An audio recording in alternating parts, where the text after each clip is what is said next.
हम कश्मीर में पहलगाम गए थे घूमने के लिए। ऊपर में एक जगह है छोटी, बहुत फेमस, मिनी स्विट्जरलैंड बोलती है।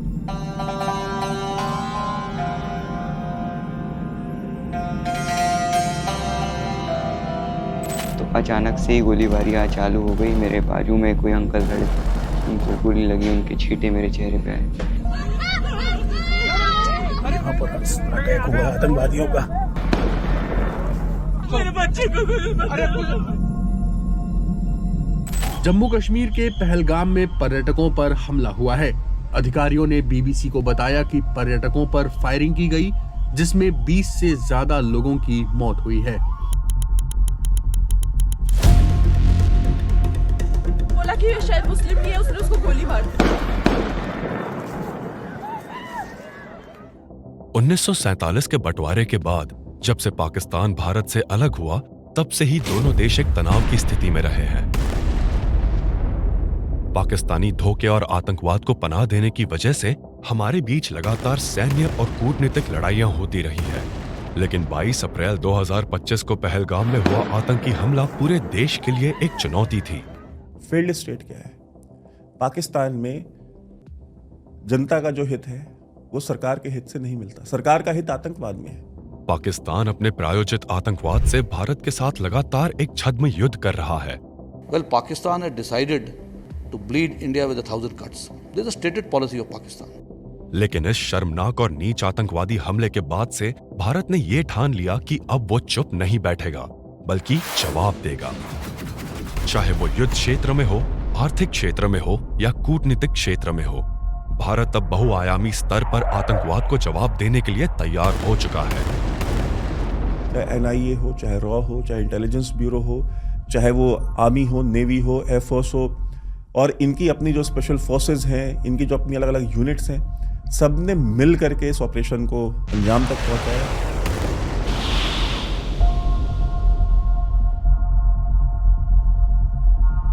पहलगाम का हमला भारत की आत्मा को हिला गया। वो निर्दोष लोग जो जिंदगी का सबसे खूबसूरत लम्हा जीने आए थे, वो उनके लिए जिंदगी भर का दर्द बन गया। घर वालों के सामने, मेरे बहन के सामने पापा को, एक बेटी के सामने पिता को मारा गया। इस दर्द को पूरे देश ने महसूस किया था। भारत की जनता आतंक के खिलाफ एकजुट थी।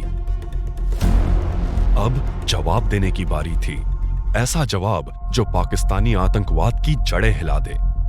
सरकार ने सबसे पहला कदम उठाया और इंडस वाटर्स ट्रीटी रद्द कर दी। The Indus Waters Treaty of 1960 will be held in abeyance with immediate effect until Pakistan credibly and irrevocably abjures its support for cross-border terrorism.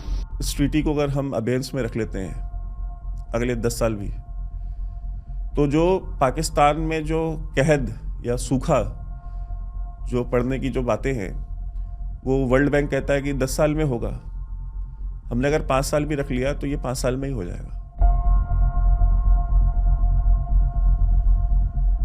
Bharat ने जो है ये इतिहास पहली बार रचा है कि एक न्यूक्लियर पावर्ड कंट्री जैसे कि परमाणु शक्ति पाकिस्तान जैसी, उसके ऊपर इतना लार्ज स्केल सक्खर, यानी कि जो सबसे उत्तरी छोर है जो कि गिलगित बल्तिस्तान में है, स्कर्दू एयरबेस से लेकर के सक्खर एयरबेस जो कि सिंध में है, जो कि सबसे दक्षिणी कोना है पाकिस्तान का, वहां तक के उनके 11 एयरबेसेस के ऊपर हमने हमला किया है। भारत के सामने कोई और विकल्प था ही नहीं। इसकी वजह से इस बार हमने कहा कि हम आपको ऐसा माकूल जवाब देंगे कि आप याद रखें, और वही हमने किया।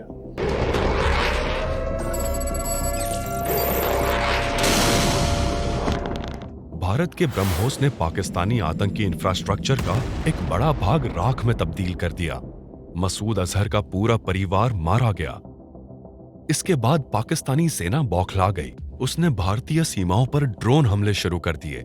यहां से दुनिया ने देखा कि भारत की ताकत क्या है।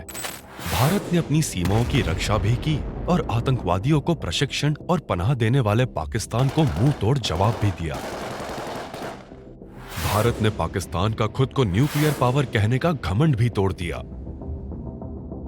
सरकार का सीधा संदेश था, भारत जो युद्धग्रस्त यूक्रेन और यमन से अपने लोगों को बचाता है, अपनी धरती पर आतंक बर्दाश्त नहीं करेगा।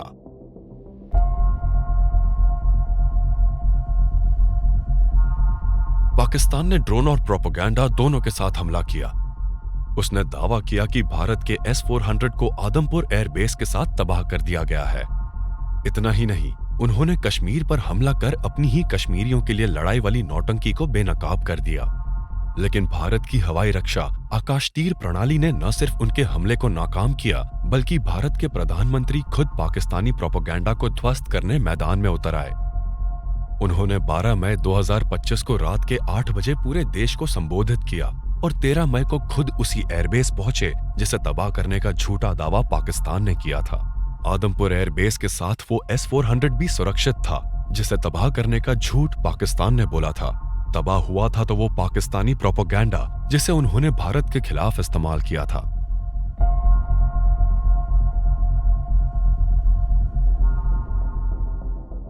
मई 10 की उस सुबह ने पाकिस्तान की नींदें उड़ा दी थी।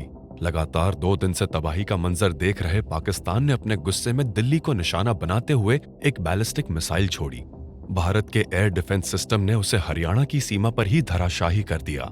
ये दिल्ली को एक चुनौती थी जिसका जवाब ऐसा मिला कि उसके बाद पाकिस्तान की सबसे बड़ी ताकत छीन ली गई। भारत ने अपने जवाबी हमले में उसके नूर खां एयरबेस पर हमला किया, जहां एक्सपर्ट्स के मुताबिक पाकिस्तान के न्यूक्लियर हथियार रखे हुए थे। सुंदर मिश्रण, air to ground missiles, ground to ground missiles, और वो जो उसको मैं कहता हूँ ब्रह्मास्त्र, क्योंकि वो लगा जाके नूर खां बेस पे, जहाँ इनका न्यूक्लियर कमांड अथॉरिटी के नज़दीक, लगा सरगोड़ा में, लगा बुलारी में जहाँ इनके F-16s थे। एक हमने एवैक्स को नुकसान पड़ाया, C-130 को नुकसान पहुँचाया, HQ-9, ये हिल गए। हमने अमेरिका से लेकर चीन तक की नींदें उड़ा दी। भाई उनको भी तो अपने हथियार बेचने हैं ना, और उनकी तो जो डिफेंस, जो उनकी जो इंडस्ट्री है, ठीक है, जिसको मिलिट्री इंडस्ट्रियल कॉम्प्लेक्स कहते हैं, वो बहुत बड़े हैं, वो ट्रिलियंस ऑफ डॉलर्स के हैं। अगर आकाश तीर बिकेगा तो HQ-9 कौन खरीदेगा चाइना से? और इसीलिए आप देखिए तो जो चेंगडू एविएशन जो इंडस्ट्री है, उसके जो शेयर्स हैं वो 15 से 20% गिर गए हैं इस ऑपरेशन सिंदूर के बाद, जो चाइना की सबसे बड़ी जो डिफेंस कंपनी है।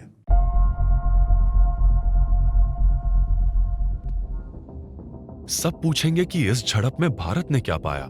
सोचिए कि एक देश 70 सालों से भारत के खिलाफ साजिशें रच रहा है, फिर वो परमाणु शक्ति बना और भारत के अंदर आतंकी हमले करवाए, ग्लोबल आतंकी ट्रेनिंग कैंप चलाए, दुनिया से झूठ बोला कि वो खुद आतंकवाद का शिकार है। भारत ने पाकिस्तानी धमकियों के बावजूद उसके आतंकी ठिकाने मिट्टी में मिला दिए। आपकी पॉलिटिकल विल इस बार है तो वही सेनाएं हैं, वही फाइटर जेट्स हैं, वही इंटेलिजेंस एजेंसीज हैं, सब कुछ वही है, कोई नई चीज नहीं है। लेकिन पॉलिटिकल विल थी तो आप करके दिखा दिया। लेकिन भारत यहीं नहीं रुका। पाकिस्तानी आतंकवाद के खिलाफ उसने अपनी युद्ध नीति बदली और ऑपरेशन सिंदूर को उसका हिस्सा बनाया। अब ऑपरेशन सिंदूर आतंक के खिलाफ भारत की नीति है। कि पाकिस्तान क्या कर रहा था कि साहब न्यूक्लियर वेपन्स के आड़ में आप you go on A terror rampage, एक आतंक का आपने सिलसिला शुरू कर रखा। न्यूक्लियर वेपन्स है हमारे पास तो साहब हम पार्लियामेंट अटैक करेंगे, हम कालू चक करेंगे, और जब आप कुछ कहेंगे हम देखिए हम वेस्ट के पास भागे जाएंगे, देखिए न्यूक्लियर वॉर हो जाएगी। तो ये जो झांसा था इसका हमने भांडा फोड़ दिया। भारत का संदेश पूरी दुनिया को है, भारत अब आतंक को और नहीं सहेगा। ये नया भारत है, ये बहुत दूसरे तरीके का भारत है, ये बहुत ही स्वाभिमानी और आत्मविश्वासी भारत है। और ये भारत न चीन के सामने झुकता है, न पाकिस्तान के सामने, और अमेरिका के सामने जब नहीं झुका रूस और यूक्रेन के युद्ध के मसले पे, और रूस से तेल लेने के मसले पे, या ईरान से तेल लेने के मसले पे, तो ये भारत किसी के सामने झुकने वाला नहीं है। जिस तरीके से हमारे पूरे परिवार को उन पे विश्वास था, उन्होंने उसी तरीके से जवाब देके हमारे विश्वास को कायम रखा है। And I am really thankful. 15 दिनों के अंदर अंदर उन्होंने हमारे लोग मरे थे उनको आज न्याय दिलाया है। हम लोगों के हृदय में, मेरे हृदय में जो 22 अप्रैल से एक प्रतिशोध की आग ज्वाला धधक रही थी, आज उसको निश्चित रूप से शांति मिली है। ऑपरेशन सिंदूर ने दुनिया को साबित किया है कि भारत आतंक के खिलाफ एक निर्णायक लड़ाई लड़ रहा है। इसने दुनिया को भारत की सुरक्षा व्यवस्था की ताकत दिखाई है। हमारी तीनों सशस्त्र सेनाओं के सामर्थ्य से परिचय कराया है। ये बदले हुए भारत की कहानी है।